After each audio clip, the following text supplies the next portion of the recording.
Welcome back. We are on day 4 of our Dragon Eye project, and today we're going to be coloring in our dragon egg. So, as a reminder, so far you should have your dragon egg sort of drawn out. Not necessarily colored in at all yet. We haven't talked about that, but that's what we're going to do today. So, yours may look nothing or something like this, anywhere in between. Remember, we don't really know what an actual dragon egg looks like, so you kind of get to, be creative and have fun with this. But what we do want to see is color gradients. As a reminder, with a color gradient, we should be selecting colors that are next to each other on the color wheel. So if you need to pull up a color wheel or go back into any of our slides and check out the color wheels, please do that. What I don't want to see you doing is like trying to blend a yellow with purple. Nope, that's not how a color gradient is going to work.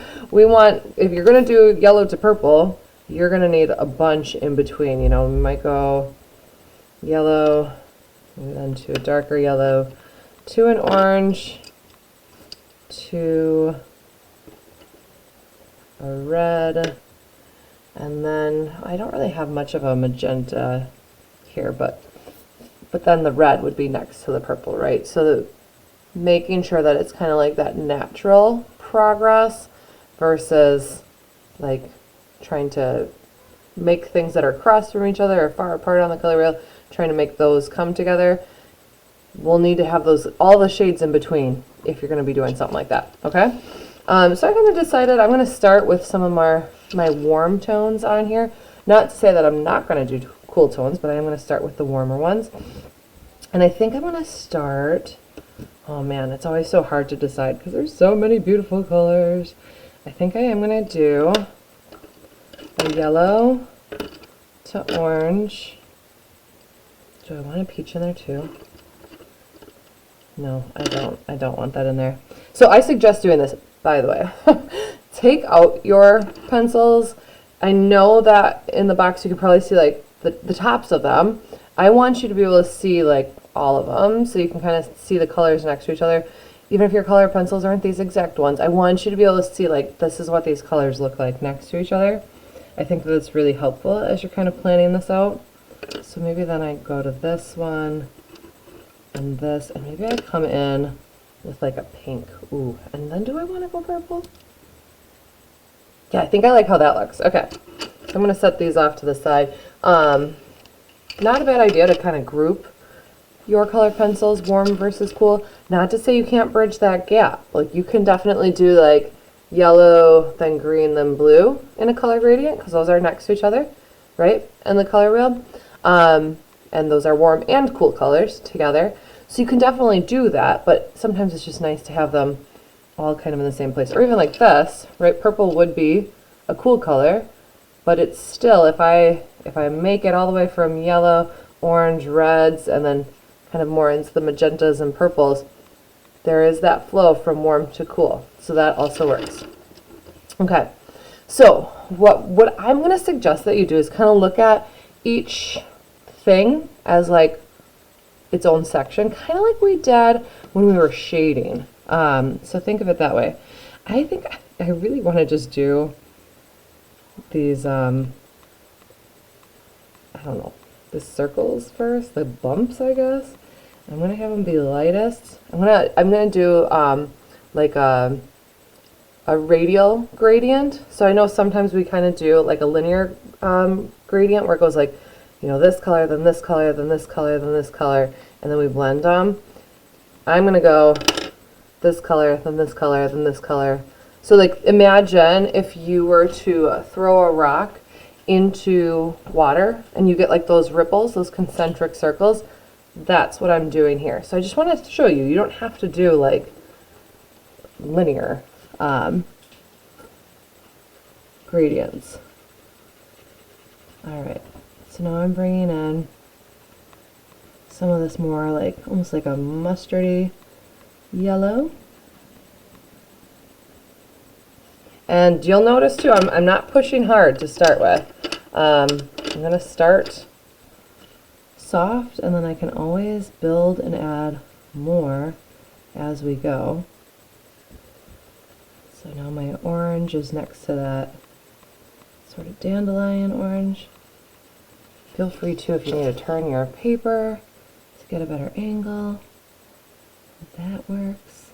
I'll probably want to come back and do some more blending here. Remember, when it comes to shading, gradients, blending, really think of it as a building process. Never do we get done in just one shot. It always takes a little bit longer. Okay, so now I'm coming into my reds here. Probably should have centered that a little bit better, but oh well. We can start to see it's kind of got that like sunset feel, right? That gradient where it is going smoothly from one color to the next. Right now we can kind of tell that line, but hopefully by the time I'm done, we won't be able to. Okay, here's another red. I'm running out of space on the one side. So this will be included in your art journal, but do realize that I understand this is still a practice sheet. So yes, it'll be included, but no, I'm not going to be overly picky either. Bringing in some of the pinks. Ooh, that's looking pretty. And you know, I could, if I hadn't drawn my pencil so much especially, I could erase some of these. And actually, maybe, where's my pencil? I might do that right now as I get to some of these areas, just so I can make it a little bit more even as I'm going around. And it's not a lopsided looking bump. So now we're getting into the pinks, and then I'll pull in that purple for the edge. Just kind of blending as we go. Blending and building. That's really what's happening here. Okay. Ooh la la, it's so beautiful. Okay, into the purples. You can see I did what every kindergarten teacher tells us not to do. I've gone outside the lines. Oh my. And they call me an art teacher. What? Actually, no. Coloring outside of the lines, it's a great skill. Shows that you're a true artist, right? You are not confined within certain lines. Anyway, there we go. You guys can see how that's looking. Now, that's a radial gradient. You may or may not do anything like that. Let's just pull in some cool colors here, too, just to show some variety. Okay, so here's some of my cool colors. I'm going to line them up. I think this is always important to do, to kind of line them up. How do you want them? Maybe that. I feel like this one would go here. And that? I feel like maybe I'm missing a blue in between. Maybe here. Yeah. That's looking better. I feel like that's a more gradual shift here. So let's do another spot. Maybe I'll do a linear gradient there. And I think I'm going to turn it around because I want it to look like it's shadowing from there, kind of give it that 3D look. So here's some of my lightest color. Try to keep these guys in order. And then bringing in the next darkest greenish color. And now we're getting into kind of like a tealish, greenish blue as we merge into the realm of blue colors. Whoops. Alright. Here's a light blue now. Ooh, it's looking so pretty. Ooh. Okay, now a darker blue. I'm overlapping ever so slightly. Every time I switch colors, I'm overlapping with the previous color. So far I've got all the same amount of pressure as I've been going on to the paper with each pencil. Okay, So that's what that looks like. And that's just kind of, once again, it's linear because it's just going like this versus like this. Now I'm going to come in with a little more depth though. I'm going to make some of these colors a little bit stronger, especially where I want it to look like it's got a bit of shading going on, like there's some shadow.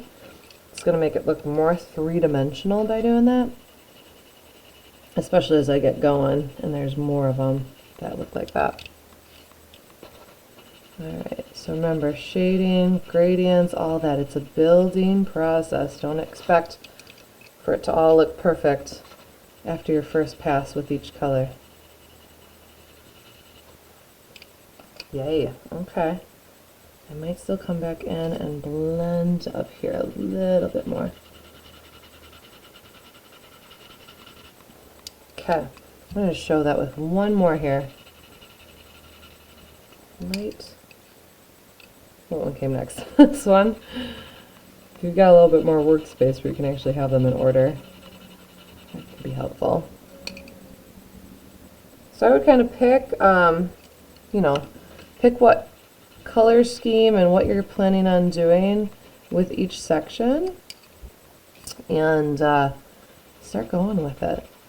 Another thing that you can do too that I have not yet mentioned is once you are done coloring your egg in, you can outline it. You might choose to do just like a black permanent marker and outline it with that. And you might choose to use colorful markers. So let me just finish that. Yay! So you can see this might take a little bit of time, depending on how big and detailed your egg is. But my goal is going to be to kind of finish that up. So like I said, you can go in with a permanent marker, or another option is if you've got some colorful markers, you can also come in and outline with that as well. So I'll kind of show you on mine here so you can see if you like that, or if you're like, oh no, that just ruined it. Don't do that. So up to you. You feel it out. Maybe there's parts of it that you do outline, parts of it that you don't want to outline.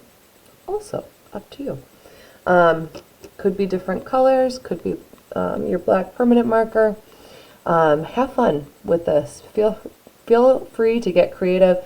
Once again, that permission to fail. We are still practicing. Yes, it is going to get turned in part of your art journal just so I can see that you did it.